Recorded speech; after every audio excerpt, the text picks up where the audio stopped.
right. So as I said before, today we'll be doing quadratics and interpreting nonlinear equations.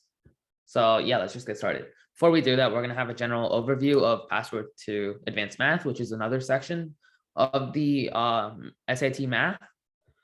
So some concepts within the Passport to Advanced Math. So there's going to be quadratic equations. You're going to have to interpret nonlinear expressions. You're going to have quadratic and exponential word problems, as well as radicals and rational exponents. You're going to have to do operations with rational expressions and polynomials, as well as polynomial factors and graphs. You'll also have to do nonlinear equation graphs and linear and quadratic systems. You will also have to do structure in expressions, isolating quantities and functions as a whole. So some types of questions present within Passport to Advanced Math. You may have to create a quadratic or exponential function or equation that models context of information that the question gives. You might have to determine the most suitable form of an expression or equation to reveal a particular, variable, number, trait, whatever. You will have to create equivalent expressions involving radical exponents and rational exponents and radicals, and you may not even need to simplify or rewrite them in other forms. You might have to create an equivalent form of an algebraic expression using structure or fluency with operations. So basically set one equation equal to another and make sure that they are actually equal. You will have to solve a quadratic equation using rational coefficients. These types of questions would be presented in a wide range of forms, and you may need to manipulate how they look to solve it. You will need to know how to add, subtract, and multiply polynomial equations and then simplify the results. The expressions will almost always have rational coefficients. You will have to solve an equation in one variable that contains radicals or contains variables in the denominator of a fraction. And you will have to solve a system of one linear equation and one quadratic equations. So this is like similar to what we did in the previous math classes. We did two linear equations or just one linear equation, but now you're going to have to do a mixture of one linear equation and one quadratic equation. You're going to have to rewrite some simple rational expressions and interpret some other expressions in terms of like their context. Say in a word problem, you have you're trying to get the area of a box or something, and you have to interpret it with feet or inches or whatever. You need to understand the relationship between zeros and like factors of polynomials, and you need to know how to use them to sketch graphs. You need to understand the nonlinear relationship between two different variables by making connections between their algebraic, which is like in their equation form, and their, graph form. You're going to need to know how to use function notation, especially when the answers are given in function notation, which happens occasionally. And you're going to have to interpret statements that they give, which are in function notation.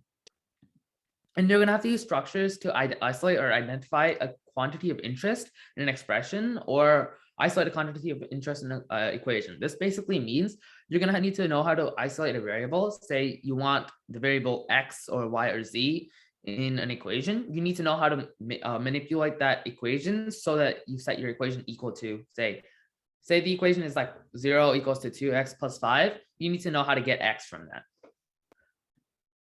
So what are quadratic equations? A quadratic equation makes a graph of a parabola, which means like the graph either opens is a curve. It's like half a circle that either opens up or down. And it means our output variable, say x, is always going to be squared. A quadratic equation is most often written as f of x equals to ax squared plus bx plus c. The a value tells us how the parabola is shaped and like what direction it opens. A positive a value gives us like the parabola, tells us the parabola opens upwards, while a negative a value tells us the parabola opens downwards.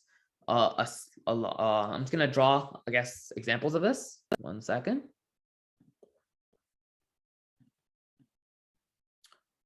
So yeah, a positive a value gives you a parabola like this. Oh wait, then that's backwards. Whoops, that's backwards. A positive a value gives us a parabola that opens like this, while a negative one gives us one that opens like this. A large a value gives us like a skinny parabola, which is, like this, and a small a value gives us a large, I guess a wide parabola, which could be like this. The b value tells us where the vertex of the parabola is, right or left of the origin. So a positive b value puts the vertex of the parabola left of the origin. So a positive b value, say if this is 0, puts the parabola's vertex somewhere on this side, while a negative b value puts it on this side. So basically the b value is like the negative of, I guess, the opposite. So you know the sign of the b value, you just take the opposite of that sign, and then you go how many ever numbers the b value is. The c value gives us the y-intercept of the parabola, and this is like wherever the graph hits the y-axis, and there will only ever be one point. It's not going to be a function. If a parabola ever intersects in 2 points, say like this is not a function, and therefore that is not a parabola. However, a parabola can be like this, and we'll have a y-intercept, and that is your c value.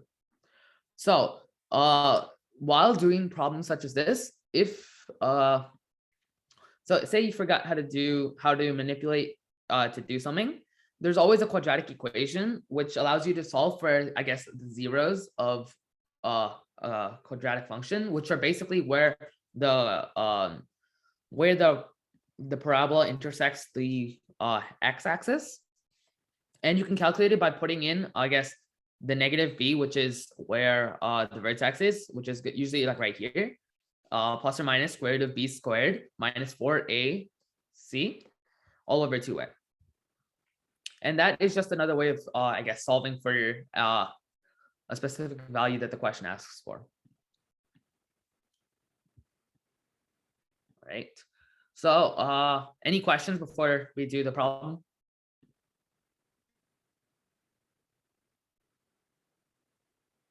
No? All right. I'll give you guys a minute to do this problem.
For the person who came late, I'll send you the slides. 1 second. Here, I'll just post it for everybody. Anyone who didn't see it before, here, they can have it now. This problem is not a calculator. This can be solved without a calculator, and it's most likely not going to have a calculator question. Be a calculator question. All right, I'll give you guys another 30 seconds to do this, and then I'll solve it.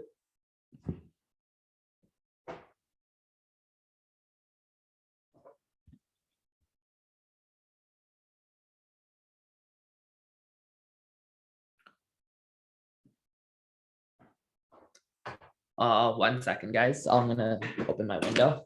It's a bit too dark.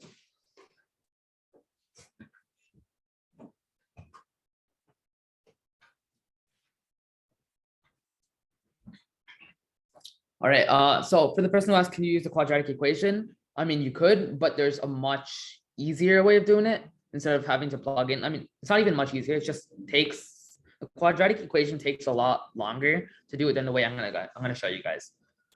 1 second, draw there. All right, so first thing you do is you have your equation, so you set it equal to x. So y, it's y squared plus 11y plus 30 equals 0. We're taking the 30 from this side and putting it over here. So then now the way of doing this is, so you could just plug it into the quadratic equation, or you can check something else. There's a shortcut to this. So You're gonna have to get I guess two numbers that multiply up to 30 and add up to 11. So in this case, it would be 6 and 5. So you would get y plus 5 times y plus 6 equals 0. You do this because when you get numbers that multiply up to the c value and add up to the b value, and you put them in an equation form like this, they multiply out to equal to this. So yeah, you have that. And now you know the two, I guess, solutions of this equation would be -5 and -6. This is because it's y plus 5 and y plus 6. And you want the equation to equal to 0. So the only way either of these this equation would be equal to 0 is if y is either -5, making this 0, and anything times 0 is 0, or this 0. And to make this 0, you need -6. So your two, I guess, answers would be -5 and -6. And then you just add 1 because that's the difference between the two. So C. So yeah, someone said it is just harder to get the factors sometimes, and that is a time where you use the quadratic equation. However, with problems like this, it's just easier to factor it out simply because it's like much faster and gives you more time on other problems that you might need time on. But yes, you can use the quadratic equation. Does anyone want me to use the quadratic equation to solve this?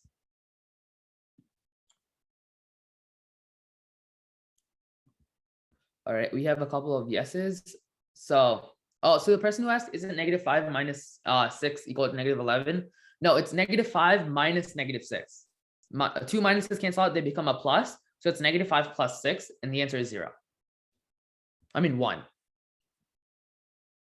So yeah, I'll do the quadratic equation. So you have your equation y squared plus 11y plus 30 equals 0. Vinu, one sec, I'll unmute you. Go ahead. Okay, so what if we do -6 minus -5? Wouldn't we get -1? No, so what happens is what you have to remember is the two numbers, so -6 plus -5 is not equal to 11. We're trying to add up to this. I'll unmute you again. And that's why you can't do -6 and -5, although they do multiply out to positive 30. Do you still have a question, or could you lower your hand if you don't? I unmuted you again. No? All right. So yeah, I will do the quadratic equation now.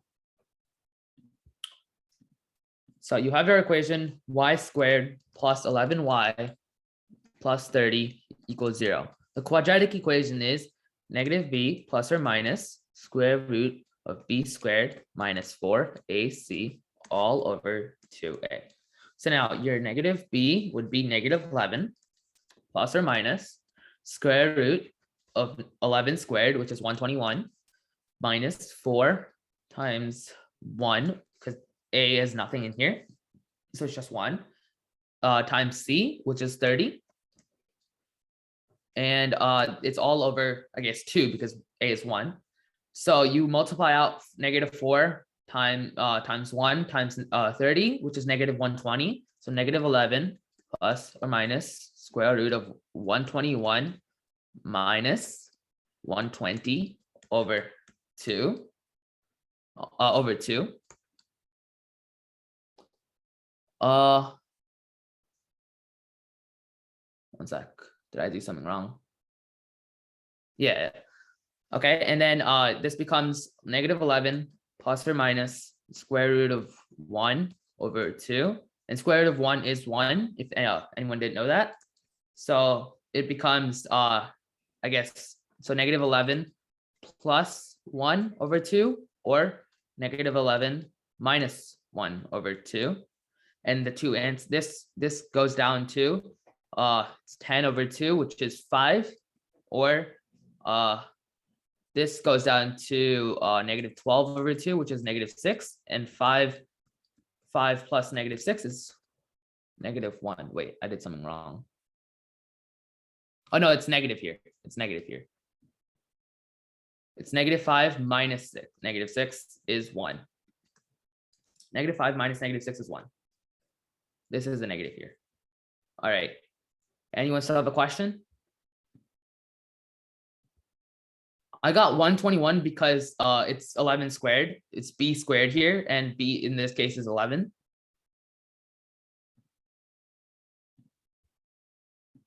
Anyone else have a question?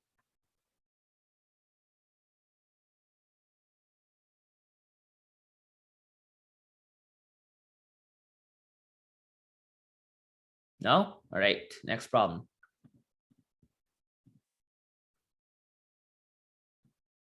All right.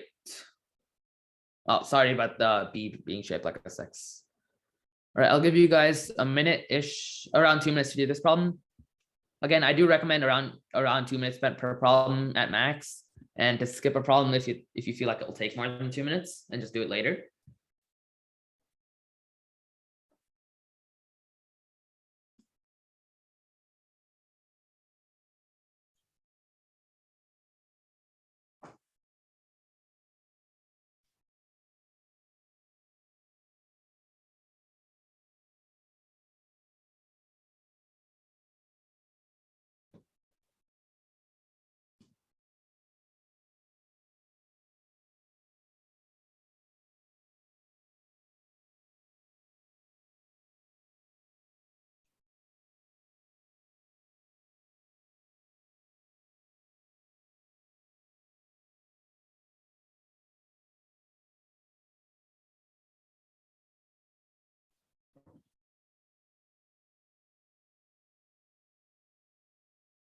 The answer to the previous one would be 1.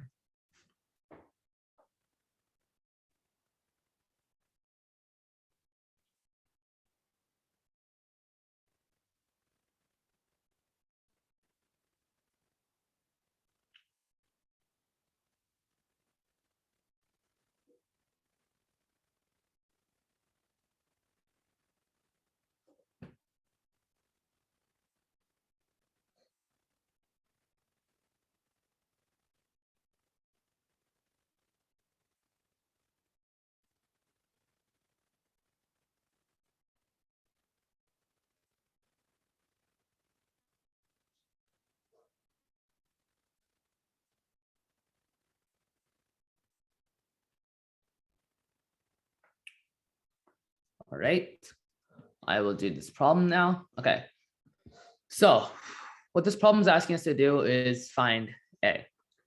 So first thing we can notice is the vertex, the x value of the vertex is 5. And so we know k would be 7 because the average between 3 and 7 is 5. So k is 7. We said k is 7 immediately.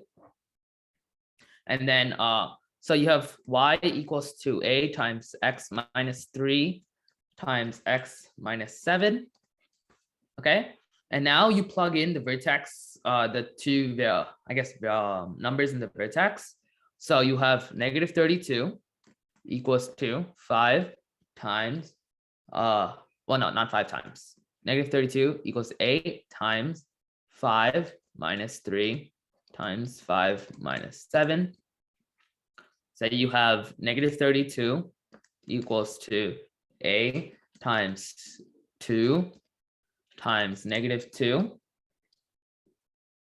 And then you have -32 equals to -4a, and a goes out to 8.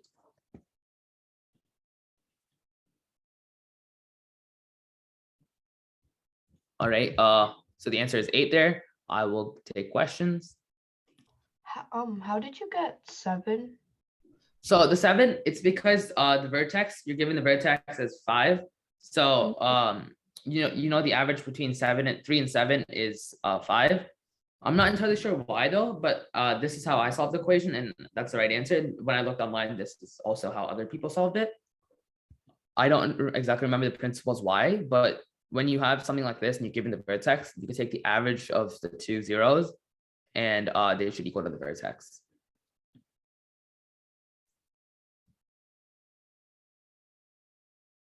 Is Yash. Yeah, so my question was, like I said, how did you get 7? Like, yeah, so how did you get 7? So I don't remember the exact principles, but like when I did this, I got 7 through the fact that like when you add 3 and 7, you get 10, and then divided by 2 is 5. So the average between 3 and 7 is 5. And when I looked online, that's how other people have done it as well. I don't exactly remember why though, but it's just one of the principles. When you have like a question like this, if you can take your 2 zeros and if you don't know one of the zeros, you can average them up, and they have to equal to whatever the x value of the vertex is. Oh, okay, got it.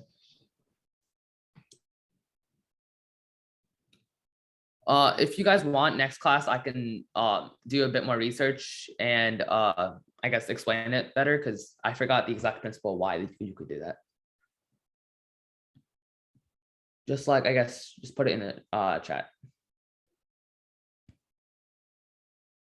If you guys want me to, I guess, like research and tell you guys the exact principle for it. Huh? Why did it do that?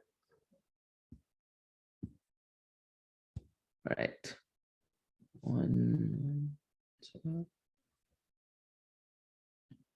All right. I will do that for you guys next class. I'm gonna write that down somewhere. 1 second.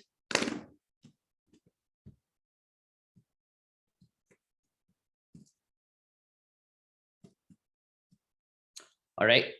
So yeah, for now, I'll take this problem and put it in the beginning of next classes, and we can solve it again then. But the answer is 8 for anyone who's curious.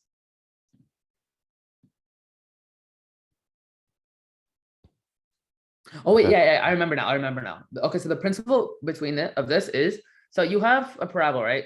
In this case, you can just say it's like this, because we know the answer is 8, so the parabola is going to be going up. So you have your zeros, say -3 and 7, and you're trying to find the center point of it, and that is the vertex. So it's going to be an equal distance from here to here. Also, it shouldn't be a -3, it should just be a 3. So yeah, the equal distance between these two is just 2, so you get 5. And therefore 7 has to be the thing, the other 0, because there has to be an equal distance between 3 and the other, I guess, 0. Do you guys understand? Also, it is a -3. I'm gonna undo what I just wrote and rewrite this. All right. So you have this, and you have your parabola. Say it's gonna cross somewhere at 3. This is 3, and it's gonna go on to somewhere. All right. You have your vertex at 5, -32. So 5, -32. And so what you know is the distance between here to here, which is where the vertex is the same as the distance between here to here. Therefore, if you know that the vertex is 2 away from 3, then you know the other 0 is 2 away from the vertex. Therefore, the other 0 must be 7. So therefore, with that, you can say k is 7, and then you just do the entire problem again. You plug in the vertex, and then there. So the reason I took a +3 instead of -3, remember, you're supposed to make this equal to 0. This has to equal to 0. So if you put -3, you get -3 minus 3 is -6. But if you put +3, 3 minus 3 equals 0.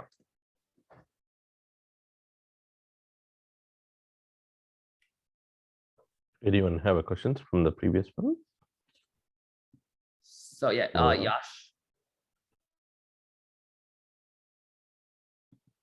Yash, do you have a question? No. My question was, how did you get 1 for the previous one? For the previous one, Yeah. so yeah, I just solved it out. Yeah. I factored, and then I subtracted the 2 solutions. Okay, I got it. But yeah, anyone else have any questions for this one? And do you guys still want me to explain it next class again? But I think there were a couple of questions, right? Like, are you guys clear, or you want Akash to take it for the next I'll class? finish solving it for the guys who asked me to solve it again. So yeah, you have that equals to 7. So you have y equals to a times x minus 3 times x minus 7. And now you just plug in 5 and -3 to the x and y's. So -32 equals to a times 5 minus 3 times 5 minus 7. And then that becomes -32 equals to a times 2 times -2.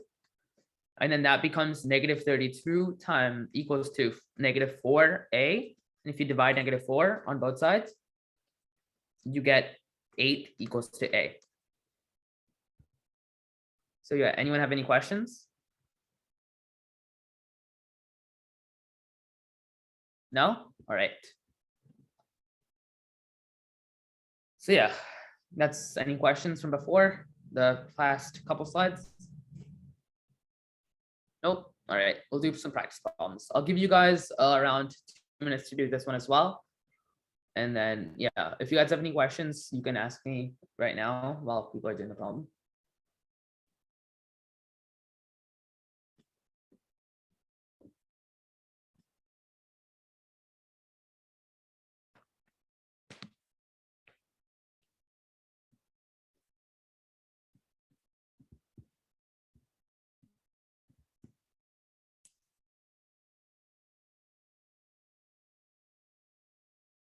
Okay, so to the person who was asking, so when it says the coordinates of the vertex, do you need to find the average? And does it need to equal the x value of the coordinates? So basically what I did is when you have a parabola, it's gonna cross in 2 different places for this. So you got your k value, which I just explained multiple times. So then you plug in the vertex's values into x and y, and you get a from that. Or I'm not entirely sure what your question's asking, to be honest. Shreya.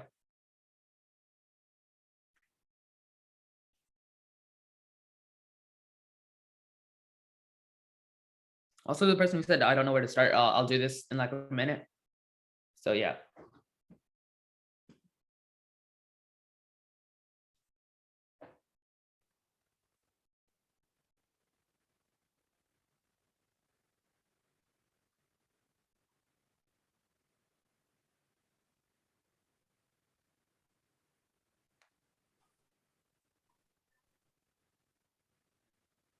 Kaushik, you can ask the question. I just had a question. So for the last problem, could you go over why we get 7? Like when you were drawing out the parabola and like explaining it. All right. So yeah. So you have your graph, and you have the parabola crossing somewhere at 3, and you know the vertex is under the x-axis because of the negative here. So it's like somewhere around here, and you know it's like 5, negative 32. So you connect your parabola, and therefore it must go up again. So you know it crosses somewhere here. So what you do know is the vertex is always going to be in the middle of your 2 zeros, because your vertex is the center of the parabola, the most bottom point in the parabola, and it's always going to be in the center. So you know the distance between 3 and 5 is 2, and therefore the distance between 5 and the next, I guess, 0 must also be 2, and therefore k is 7. Kauser? All right, No. thank you. All right, I will do the next problem now. So this one is a bit tricky. So what we can tell is, so 1 second, I'm trying to get all this organized.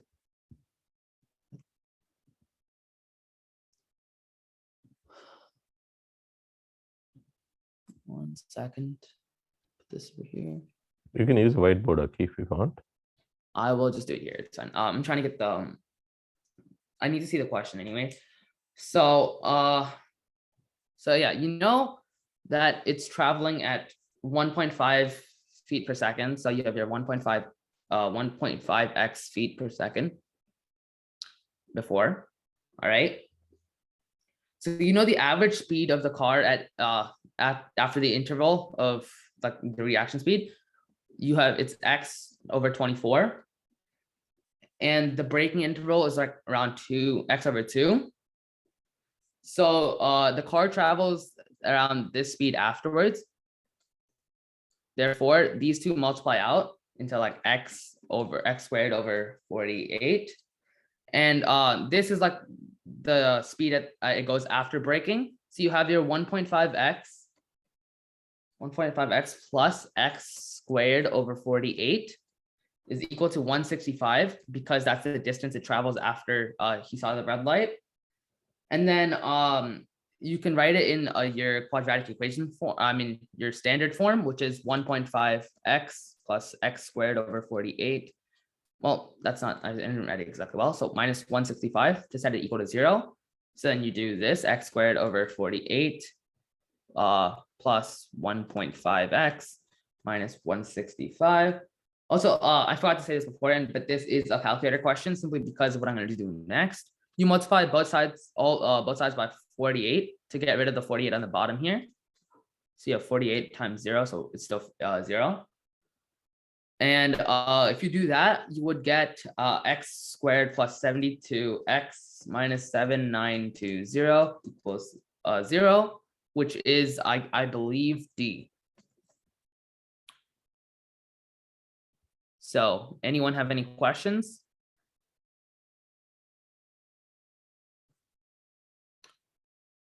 Krishna? How did you get like 1.5x here?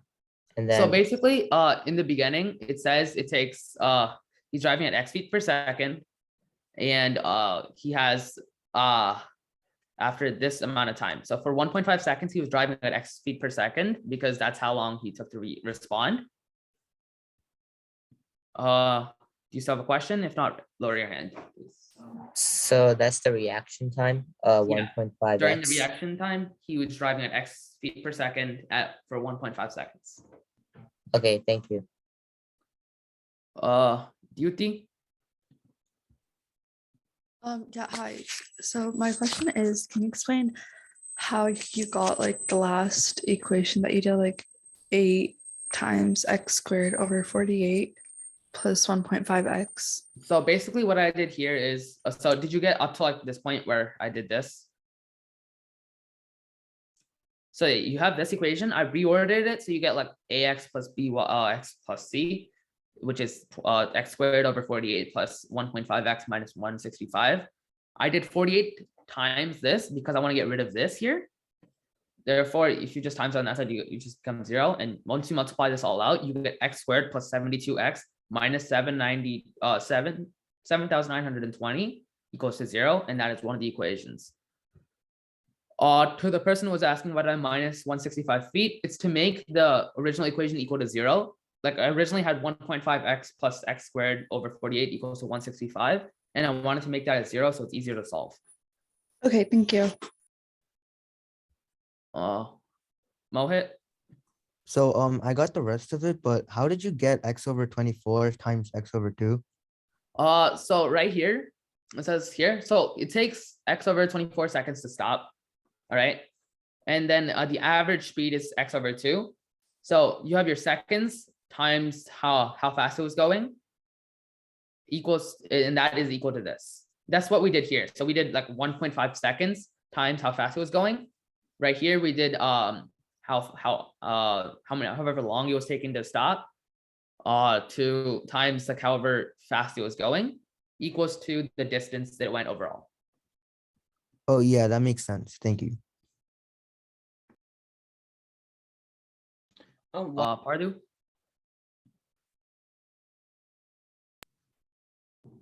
Why did you multiply x over 24 times x over 2? I just explained it, but see, so for the original thing, I did 1.5 times x, right? Yeah. And that is your time it takes, the reaction time times speed. I did the same thing again. I did x over 24, which is how long it took to stop, times how fast it was going, which is x over 2. Okay. All right, anyone have any other questions?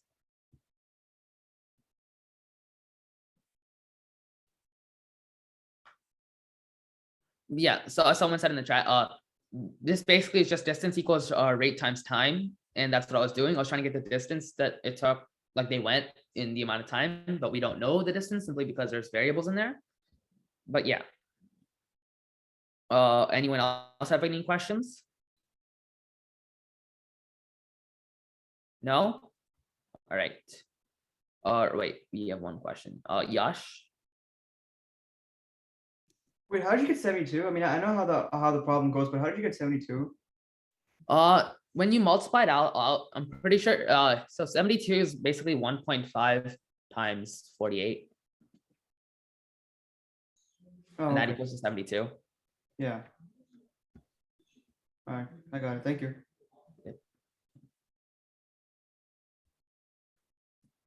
Any other questions? And could you please lower your hand after you're done? Thanks.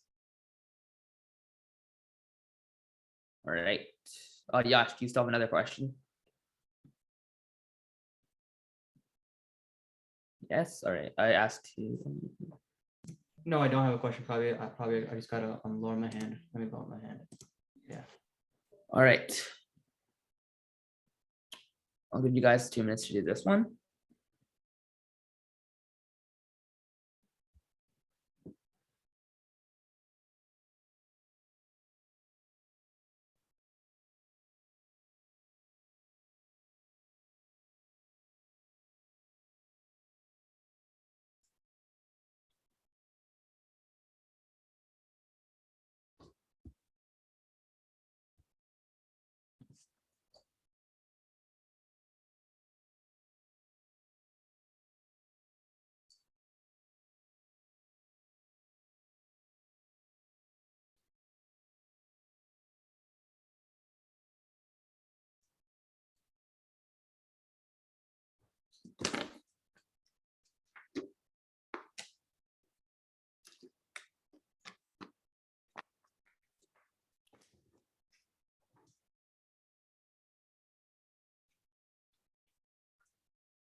All right, I'll solve this now.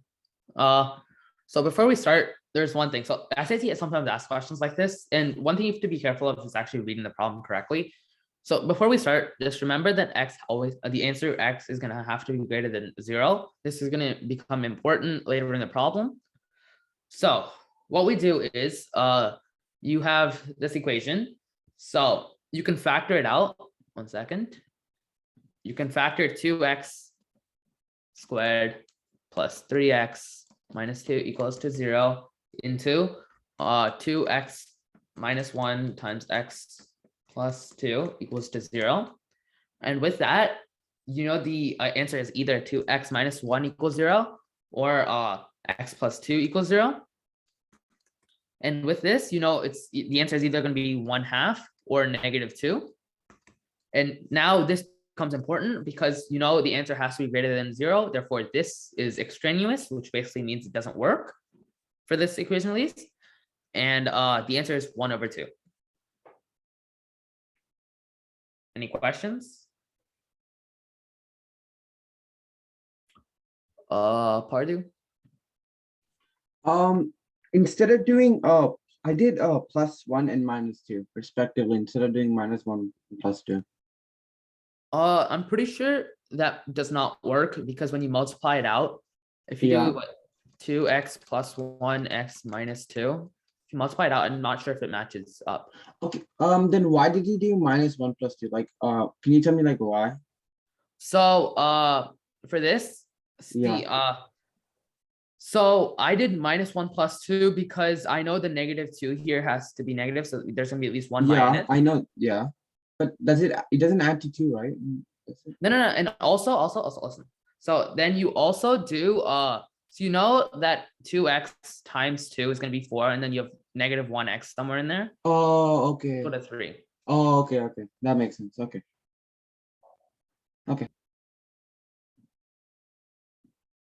All right. How I did the first step. So basically, I knew that there's going to be a 2x somewhere in there simply because there's a 2 here. So you have 2x time plus something or minus something, and you have x here because that has to multiply out to 2 to squared. And then I know that it has to be +2 and -1 because +2 and -1 multiply out to -2. And I'm pretty sure it's a plus there. Yeah, it's a plus there. So wait. No, so 2 times 2x is 4, and negative 1 minus 1x is 3x. As I explained to the previous, I think part 2, right? Yeah. Last week though. So I thought I was doing it a different way, but I got like a different answer than you. I multiplied 2x squared, like I multiplied the 2, and I multiplied the 2 like the other 2. I got 4. 4x, yes. Right. And then you do 4, you do 2 So and basically what this multiplies out to, what I did, 2x squared plus 2x, that's this to here and this to here. It's just FOIL. Mhm. Then you do negative 1 times x and then negative 1 times negative 2. So minus x, or no, it's 4 here, not 2. Minus x minus 2.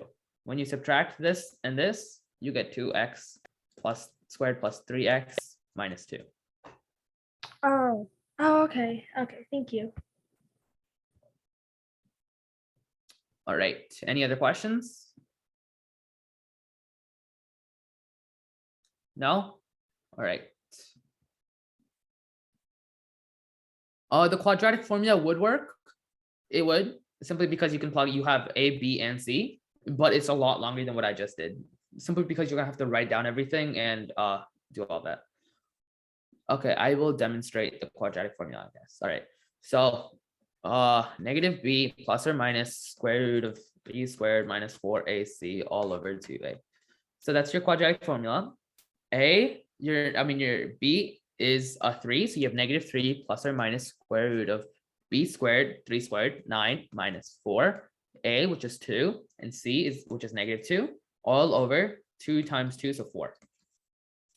All right, so you have negative 3 plus or minus square root of 9 minus 4 times negative 4 times negative 4 is 16, so plus 16, all over 2 times 2.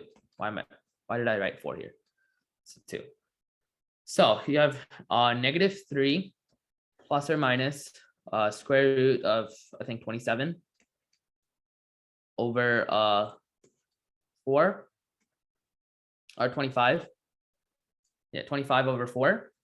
So you have negative 3 plus or minus 5, because square root of 25 is 5 over 4.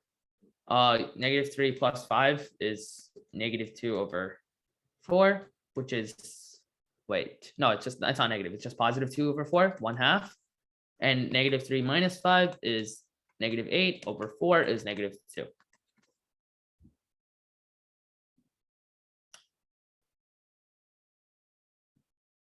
Anyone have any questions about that?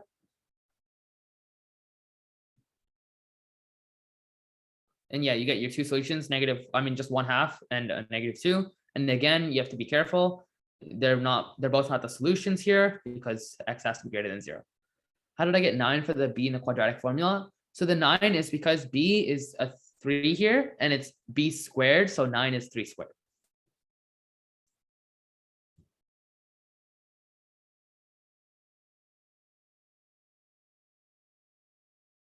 All right, any other questions? If not, we'll go on. All right.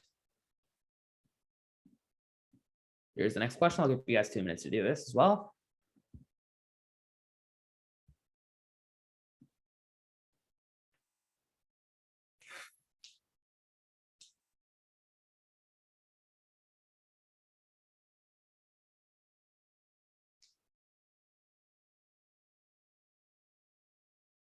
I will say this question is pretty simple if you go about it the easy way. I'm pretty sure there's another harder way of going about this, but if you do it the way I was doing it, it's pretty easy to solve.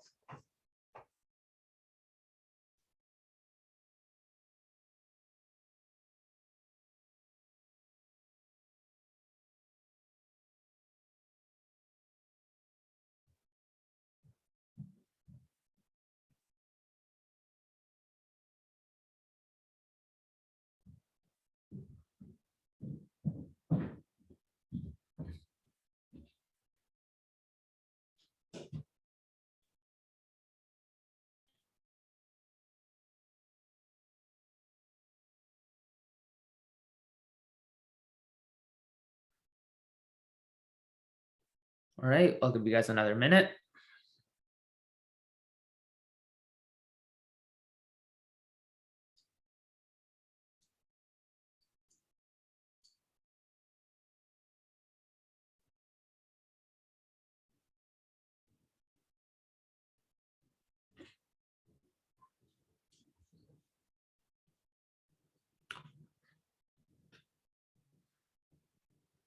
Another 30 seconds.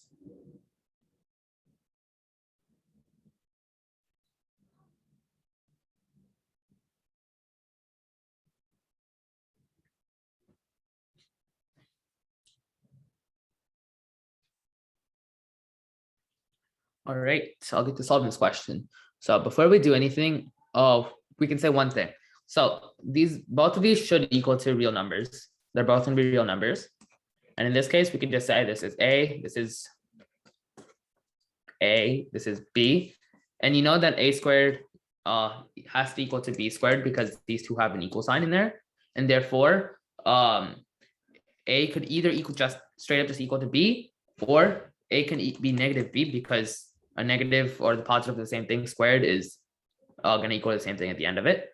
Therefore, you know that 2x minus 1 has to equal to x plus 2, or 2x minus 1 equals to negative x plus 2.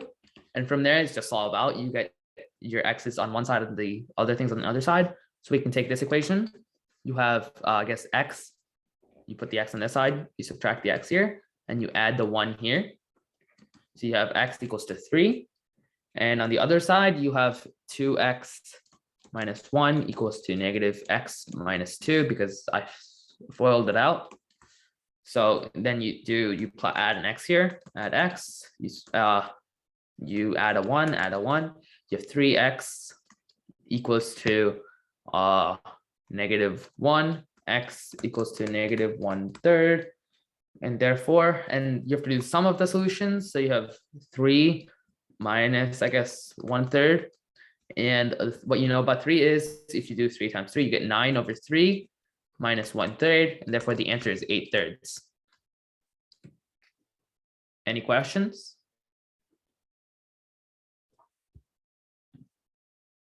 Pranav?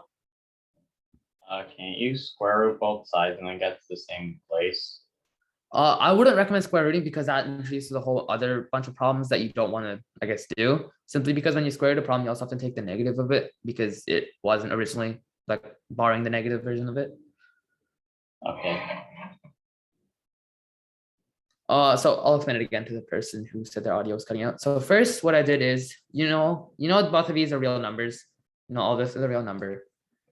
Both sides are real numbers. So in this case, I just said this is A, this is B. And you know that when A is squared equals to B squared, A either has to equal to B or A has to equal to negative B because that's just how squaring works. And then, so with that, I set the equations like 2x minus 1 equals to x plus 2 and 2x minus 1 equals to negative x plus 2. And then I just solve for x.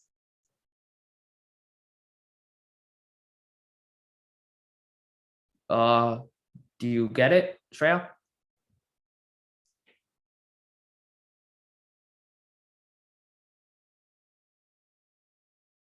All right. Any other questions? Kowser or yeah.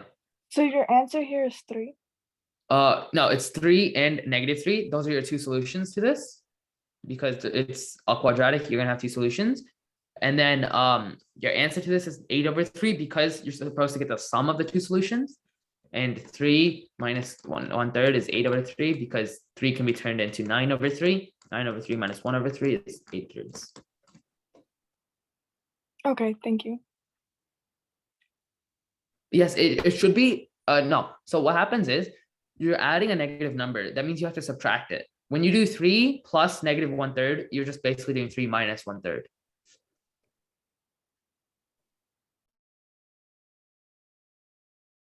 Also, I got 8/3 and not 9/3. To the person who's saying, how did I get 9/3? Any other questions? Yes, it could be negative A equals to B or yeah, it could just be negative a equals to b. It doesn't really matter. I just did it with both of them. I just did it with b. You could do it with a. There's no real difference to it. But yeah. All right, next problem, I guess. I think that's the next one. Yeah, I'll give you guys 2 minutes to do this one.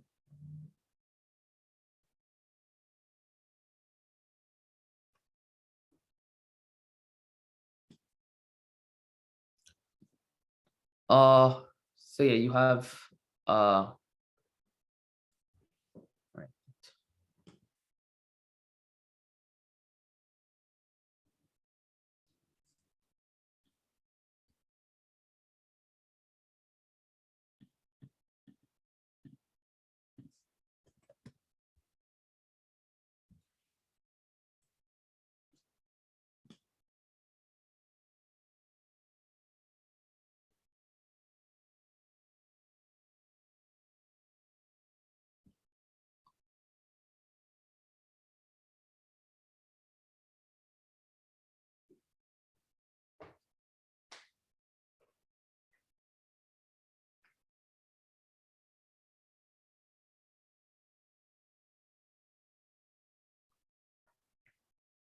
Another minute.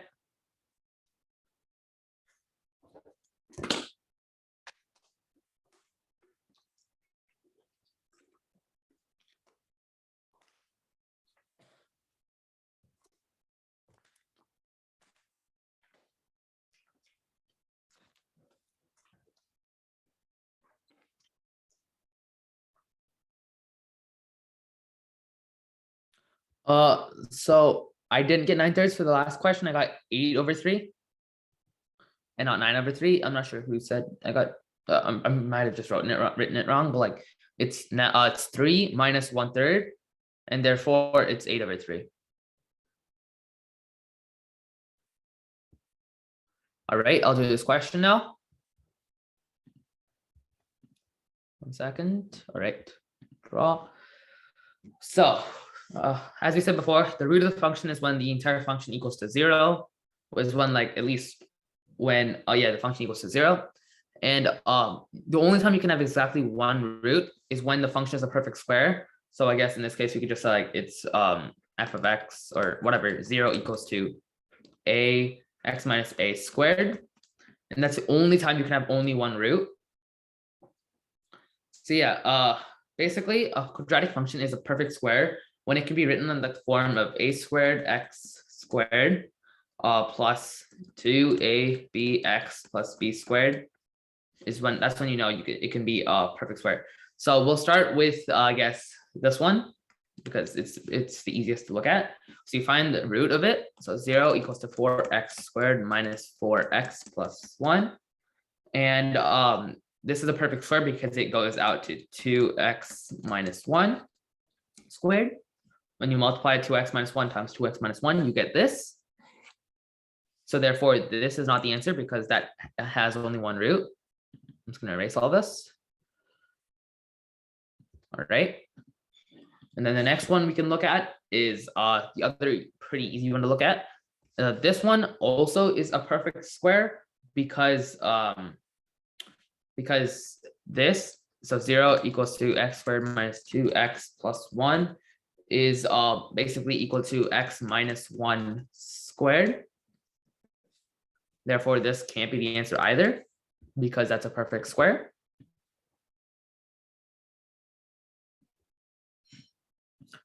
And then the next one we can look at is this one.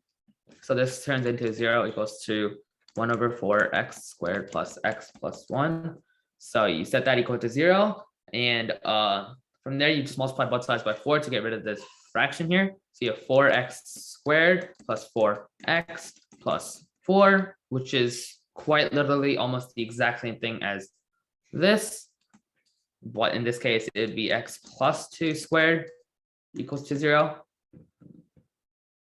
Oh, wait, not 4x squared. Yeah, I wrote this wrong. It's just x squared plus 4x plus 4. And that turns into x plus 2 squared equals to 0. Therefore, this can't be the answer either.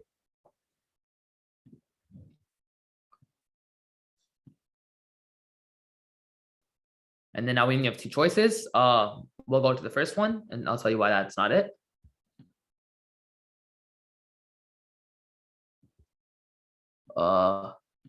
There. And then for the last one, you do the same thing as before. You set this equal to 0 equals to -1/9 x squared plus 6x plus minus 81. Multiply both sides by -9 because you want to get rid of the fraction.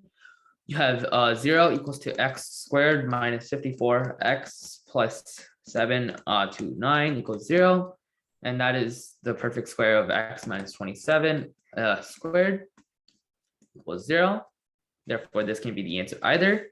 And then the last one is not a square because it isn't in the form of this. And second of all, you could try to say it could be 3x minus 2 squared. However, 3x minus 2 squared is equal to 9x squared minus 12x plus 4. And that is not the answer. Therefore, this is the answer. This would be a calculator question simply because of the fact that I don't think you're supposed to know what square root of 729 is. So what it means, one root basically means it only has one x-intercept. And there's only one, I guess, solution to it that makes it equal to 0.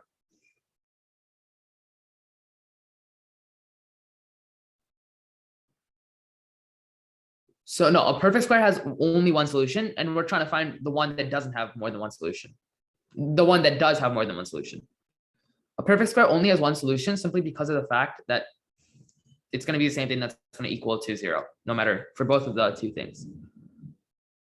All right, Karthik.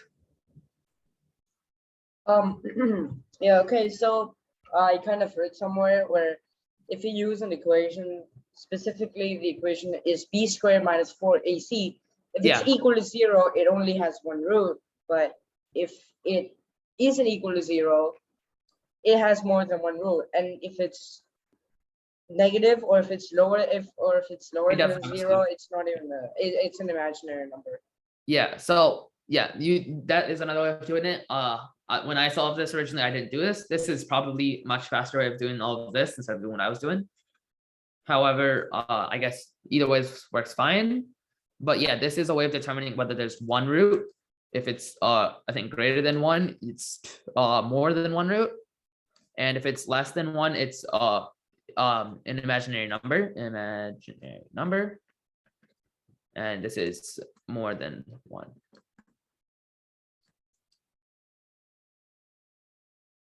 Where does it say?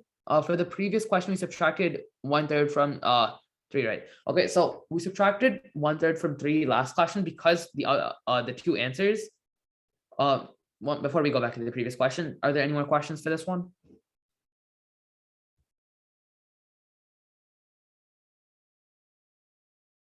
What do you mean? Is it negative x over squared?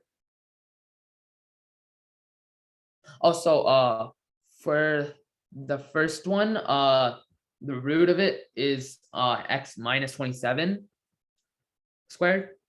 It's not going to be negative x over 2 squared for the first possible answer. Like you can multiply out negative x squared, and that's not going to give you negative 1/9 x squared plus 6x minus 81. All right, no other questions for this one. I will go back to the previous question. So for this one, I think this is the one that had the answer.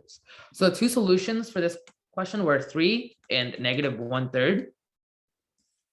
And when you add these two up, you will get 8 over, I think, 3. Yeah, 8 over 3, because you're adding a negative number, which basically means subtract from the positive number.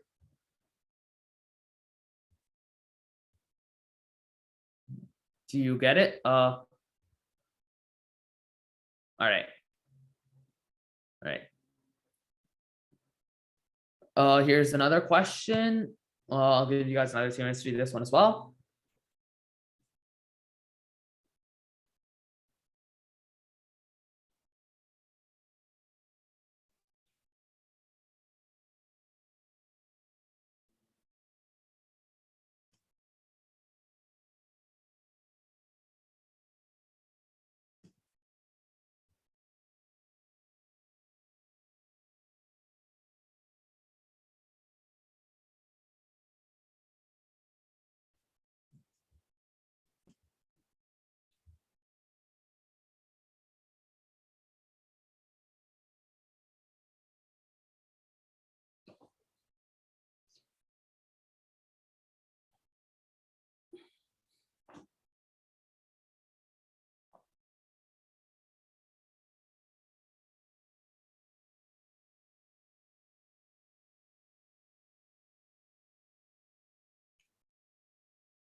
All right, I'll give you guys another 30 seconds to do this.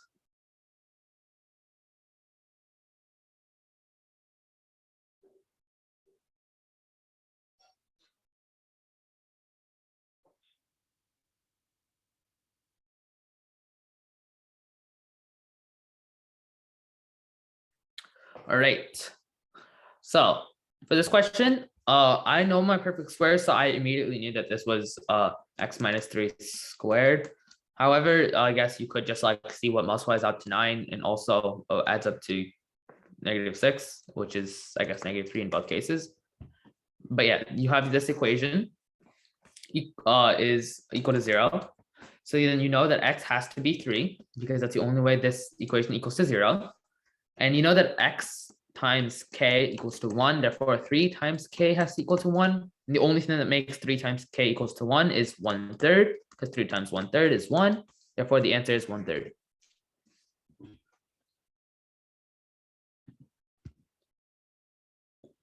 Any questions?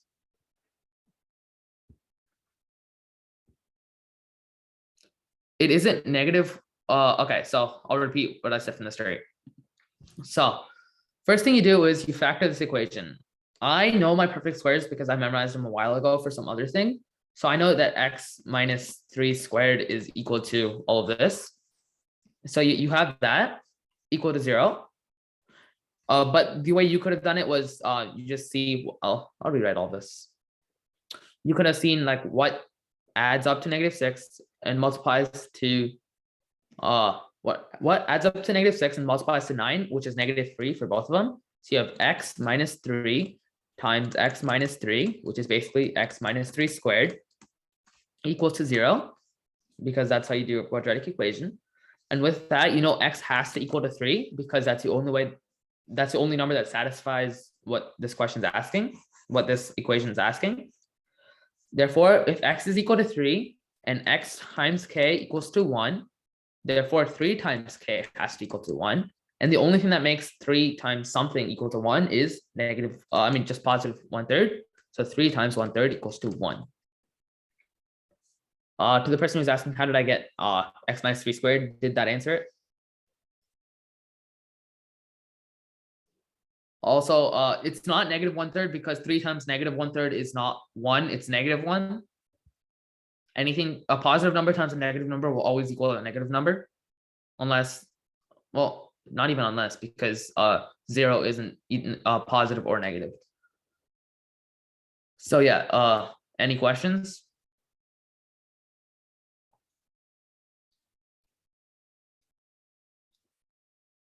No? All right. Next question. All right, I'll give you guys 2 minutes to do this one.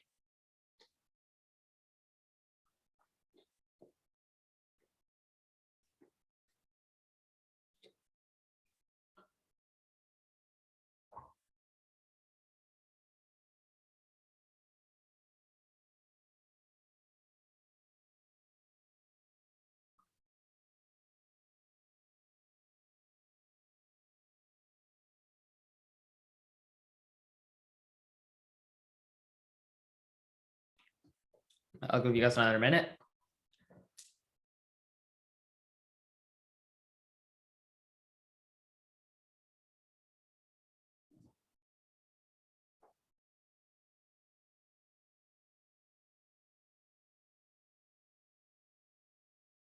So yeah, what's your question?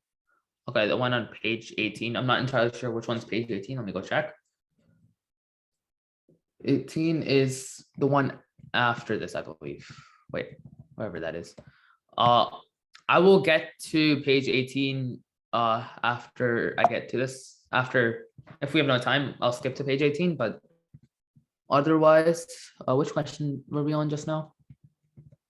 It's this one, right? Yeah. All right, yeah, I'll get to page 18 if we have no time, which we probably won't. I'll do page 18 before we leave. But for now, let's just do this one. Right, another 20-ish seconds.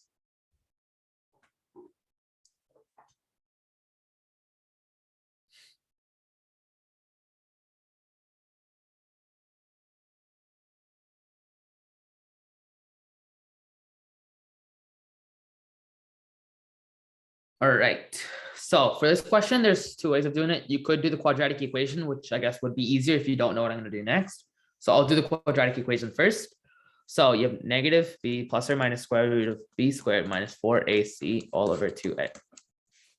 So your negative b in this case is 7. Negative b is 7 plus or minus square root of negative 7 squared 49 minus 4. A is 2, c is negative 4, all over 2 times 2. All right, so you have your 7 plus or minus square root of 49 minus 16, 20, 32. 32, wait, it's plus 32 because negative 4 times negative 4, 16, 16 times 2 is 32, all over 4. So 49 plus 32 is what?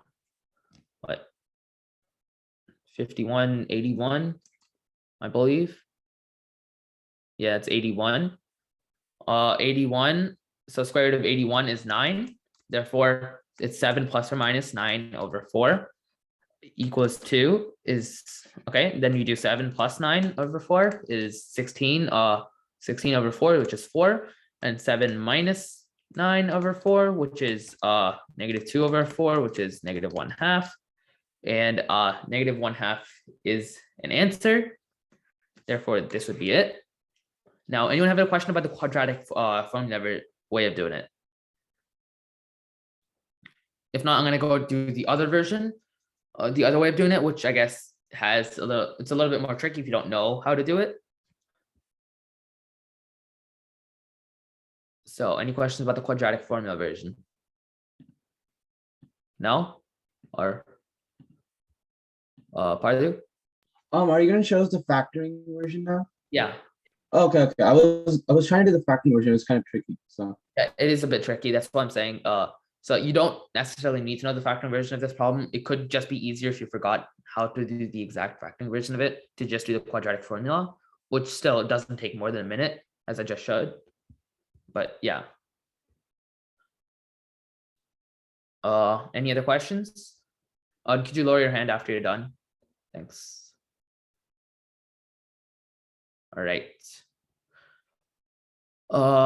Racer, right.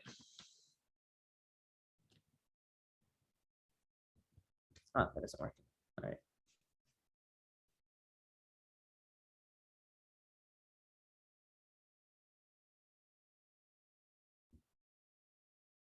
All right, so the factoring version for this problem is a bit weird.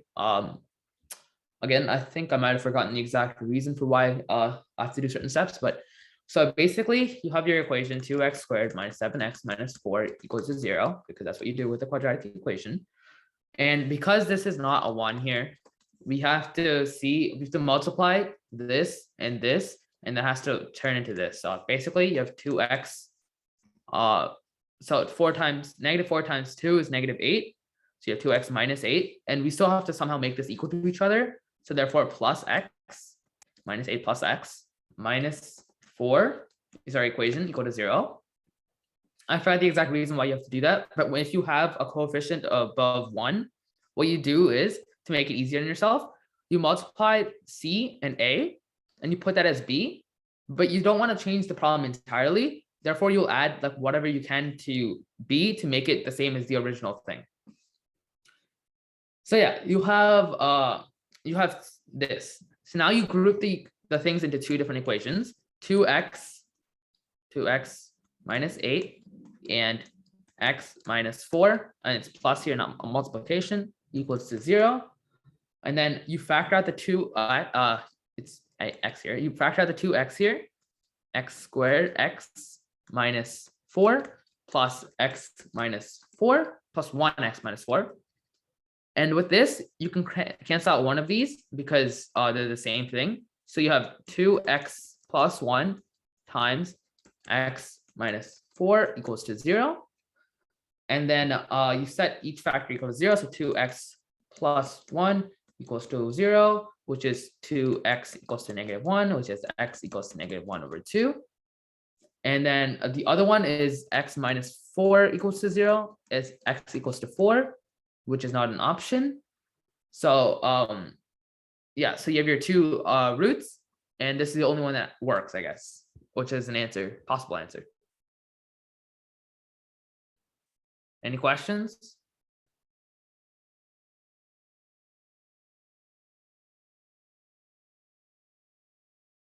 None? Right. I'm gonna clear my drawings if you guys have no questions. All right, we have another 13-ish minutes. We'll get through how many other problems we can. I will get to problem 18 for the person who asked. The slide number 18 for the person who asked, but yeah. For now, I'll give you guys 2 minutes to do this problem.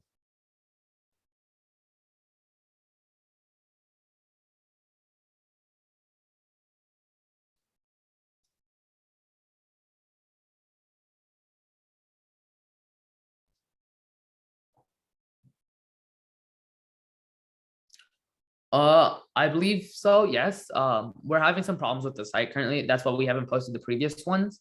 We have the recordings of them, but like we'll try to get them posted onto the site. We're having some technical issues with the site itself currently.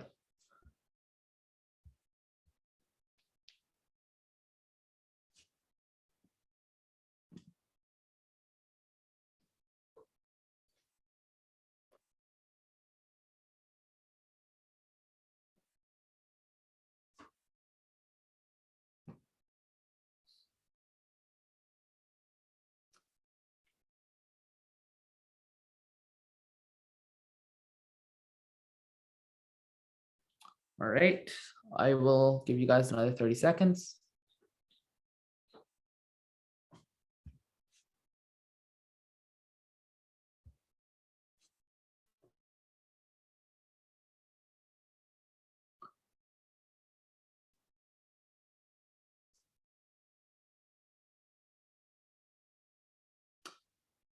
All right, so you factor this equation. First thing you do for these types of equations, you immediately factor them because there's no way you're getting your answer. Well, you could start plugging them in, but that just takes a lot longer than just factoring out. So you get 6x plus 3 is is 6x plus 3 is times 6x minus 5 equals to 0. This is because 5 times 3, -5 times 3 is well, no. This just factors out overall, but if you do 6 times -5, which is -30, then minus 6 times 3, which is -18. So 30 minus 18 is 12, and that satisfies this. And -5 times +3 is -15, therefore that works as well. So yeah, you have your factored out equation. You set it up 6x plus 3 equals to 0. Therefore, 6x has to equal to -3. X equals to -3/6. That's one of your answers, which is also just equal to -1/2. The other, I guess, possible solution, 6x minus 5 equals to 0. 6x equals to 5. X equals to 5/6. Therefore, your two answers, -1/2 and 5/6, which is, I believe, this one. No, wait, that's right. This one. No, this is not a calculator question. This can be solved without a calculator. Mohit? Couldn't you have just factored out 3 in the start? Well, yes, you could have. I personally didn't, but yes, you could have.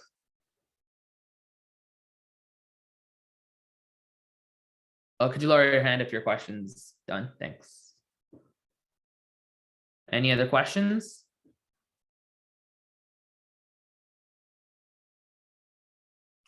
No? All right.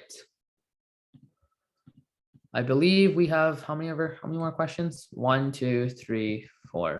Yeah, 4 questions. We can get around 2 to 3 of them done. All right, I'll give you guys a minute ish to do this one?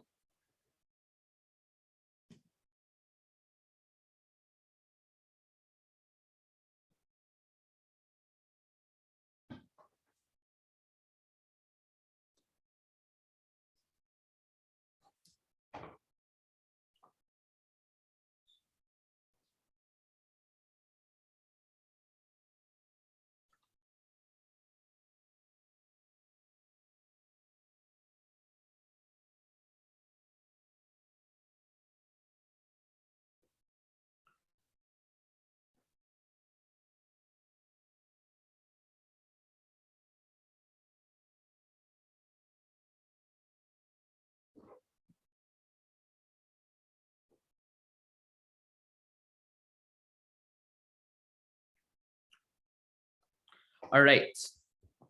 So for this question, first thing you do is you set this n. So that's going to be a number, I guess. You can set it's x, whatever. And then you do this 3x squared plus 7x minus n equals to 0, because that's how you that's what you usually do with a quadratic equation. And then since it has to only form one real solution, as I think Karthik said before, it's going to have to do b squared minus 4ac equals to 0, because that's the only time where you can get one real solution. You start plugging in numbers. So 49, because 7 times 7 squared, so 7 squared. 49 minus 4 times 3 times negative n equals to 0. 49 minus, I guess, 12.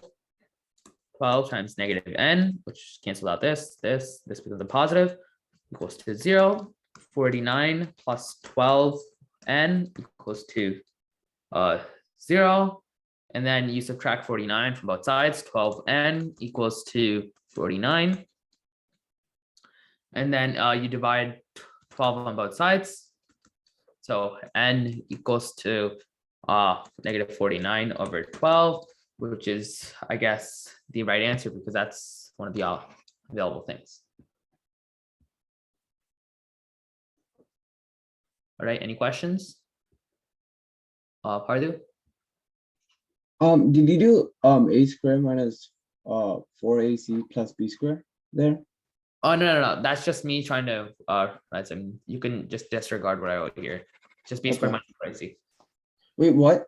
Can you say that again? It's just b squared minus 4ac.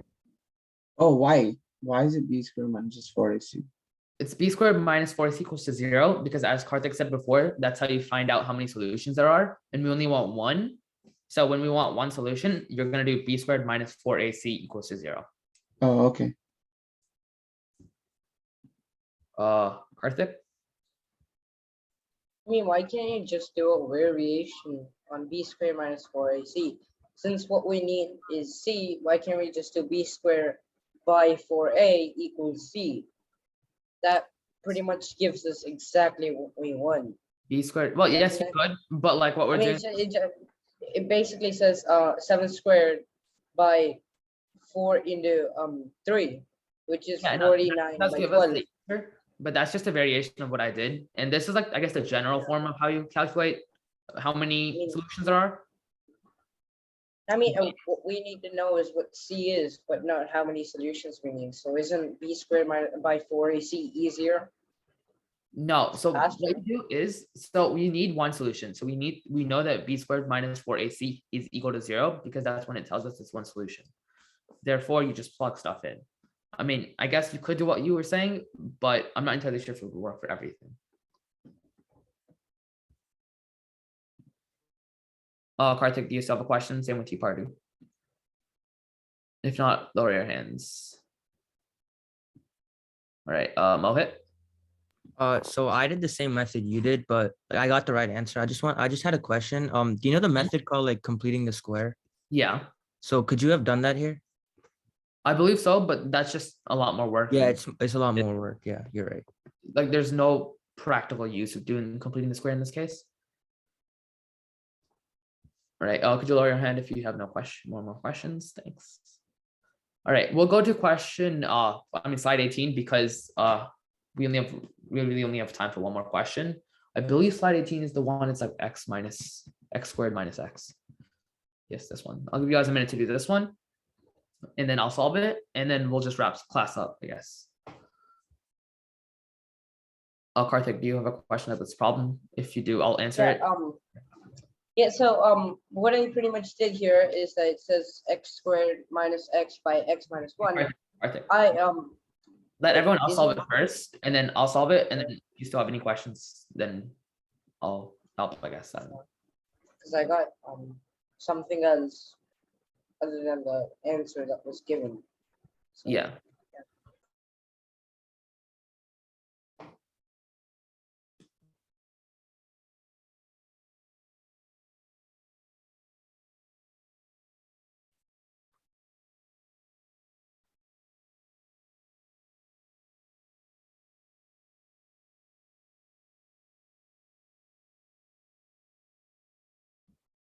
I'll give you guys a minute to do this.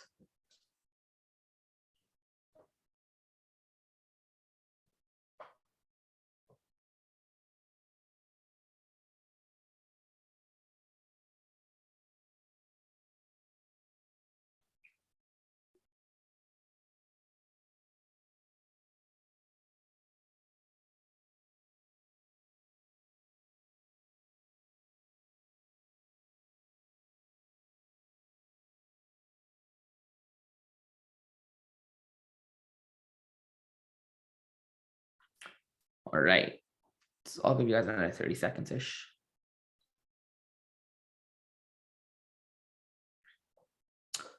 All right, so for this problem, you're gonna have to manipulate the equation a lot.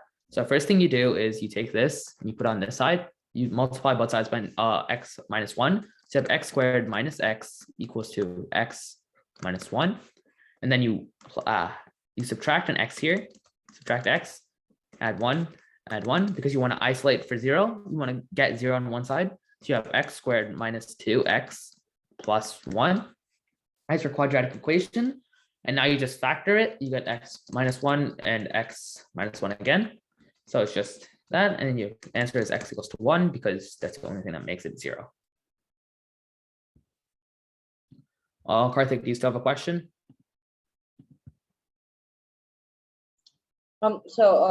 I got x equals 1. So why does it say no solution in the slide in the presentation?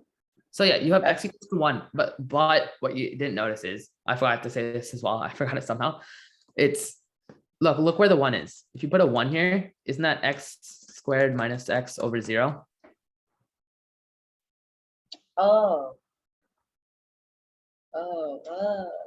That's weird. Yeah, it is. Sometimes you're just gonna have no solution, and SAT is gonna be like, it's gonna be really tricky.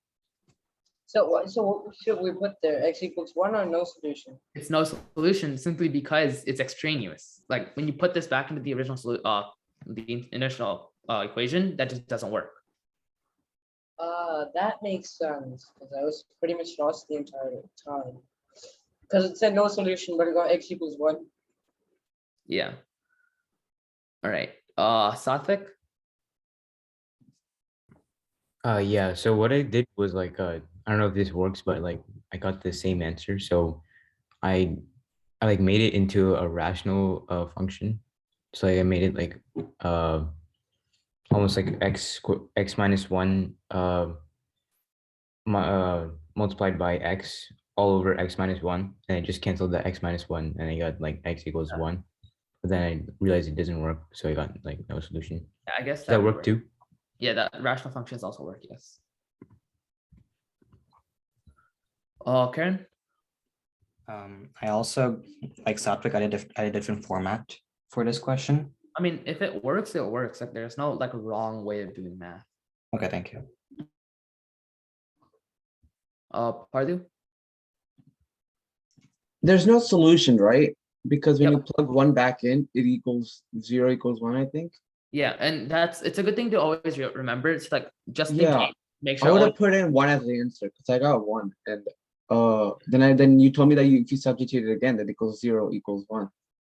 Yeah, so it's always a good thing to just like after you solve a question, just plug it back in, because I think I've lost points on my SATs as well, just simply because I solve it and in the rush Then of you don't. the next question. put x I mean, equals if it was like a test in school, I would always substitute it back in. But if it's the ACT, then you don't have that much time to. yeah, it's a time pressure thing. So Yeah. just quickly plug in whatever you can. Okay. And like check if it's extraneous. That is something Okay. I would test. Okay. All right. Any other questions for this problem? If not, I'll tell you guys what you guys should do for next class, and that would be it. No? All right. So what you guys need to do for next class, just do some reading passages, preferably science, since that's what we're gonna do. And we're just gonna do science passages as well as some like more general grammar rules needed for the SAT. And that's really it. I will stay back for another like 5 minutes-ish to answer questions if you guys have any. Otherwise, you guys are good to go. See ya.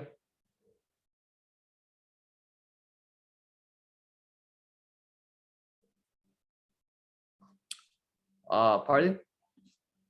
I wasn't here last class. Can you give me the recording for the last class presentation? So we have like a site set up for the recording. However, we're having some technical difficulties with it. And so yeah, we're having some technical difficulties with it. We'll try to get the recordings in by next class. Like we're behind by 3 classes at this point. I don't know what's happening with it. Oh, okay. It's fine. Okay. Shreya? Could you quickly explain slide 17? All right. I use so for volunteering hours, it's just your school. Your school is probably your biggest help. Other than that, just just like go to local community events or like just go online and you can search up for many volunteering things. Like this is one of my volunteering hours. This provides me some volunteering hours as well, and I enjoy just teaching people. So yeah. All right. So this is page 17, right? Or did I miscount? Shreya. For keeping track of volunteering hours, it depends per school. Some schools have certain websites, others don't. Yeah, that's the slide. All right. Give me a minute. I haven't looked at this one in a while. So you have X possible solutions. So then possible solutions to this.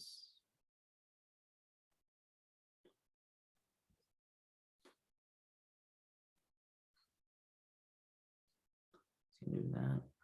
I mean, I guess it's just plugging in stuff, really. I don't know what I was thinking that much for, but all right, so you have negative b plus or minus square root of plus or minus negative b plus or minus square root of b squared minus 4ac all over 2a. So a is 1, therefore bottom's going to just be 1. This is also just 1. Your c is r and your b is q. Negative q. So the answer would be negative q plus or minus square root of q squared minus 4r over 2, which I'm pretty sure I put as the answer. I could be wrong. That is what I put as the answer. Do you still have a question?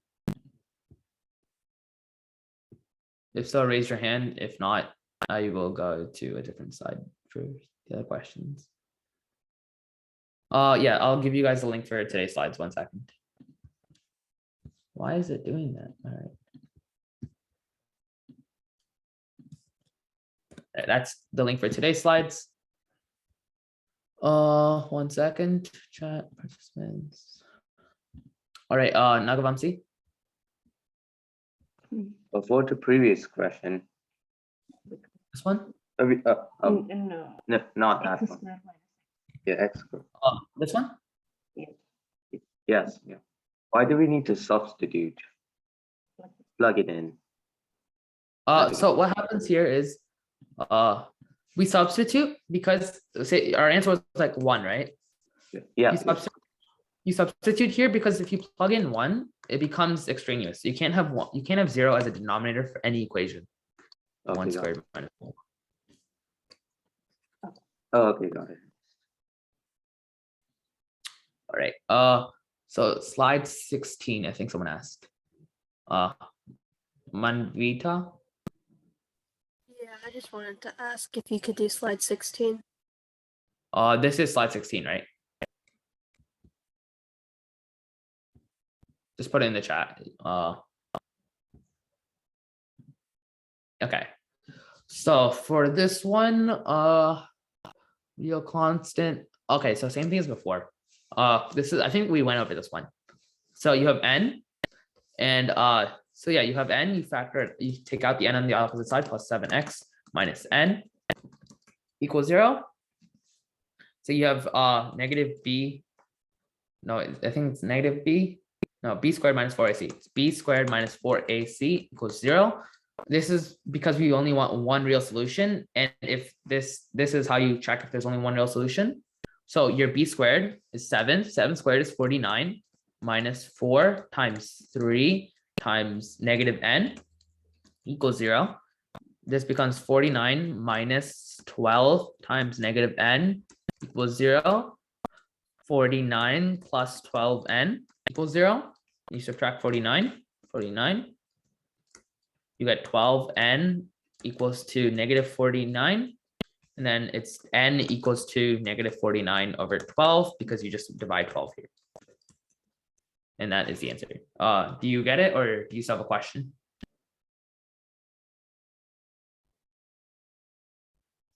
All right, if there's no other questions, I will end the session. So yeah, any other questions? Anybody?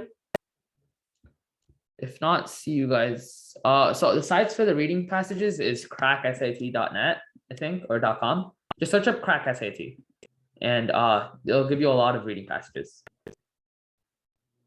Or you can go to Khan Academy. Either of those gives you good reading passages. All right. If there's nothing else, see you guys next week. Let's stop this. And